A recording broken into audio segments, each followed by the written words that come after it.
जोरदार क्लॅपिंग करूया की जे मार्क्यूस सरांचं विजन पुढे घेऊन चालले. Thank you Marcus sir.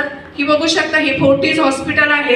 ह्याच हॉस्पिटलने जे इंजेक्शन दिले होते त्याच इंजेक्शनामुळे त्यांची फुफ्फुस निकामी झाली. खूप मोठं हॉस्पिटल असेल तर माणूस वाचेल असं काही नाही.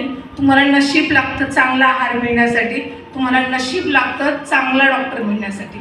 तर तुम्ही नशीबवान आहात. तुमचे कोचनी तुमच्या दारात हे चांगला आहार घेऊन आले म्हणून आपण या हॉलमध्ये बसलेला आहोत. तर ज्यांनी अजून चालू केलं नसेल तर हे गुड न्यूट्रिशन चालू करा आणि स्वतःचं आरोग्य वाचवा.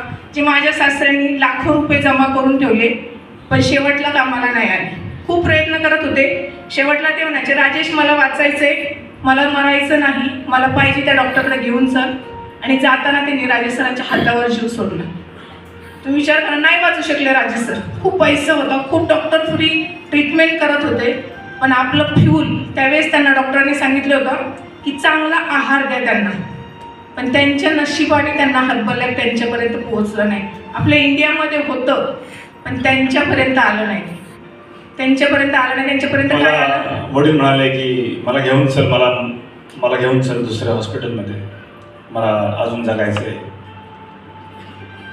पण मी काहीच करू शकत नव्हतो. डॉक्टरांनी त्यांना सांगितलं होतं की चांगला आहार घ्या ज्याने ताकद येईल तुम्हाला. माझे वडील व्हेजिटेरियन, कधी नॉनव्हेज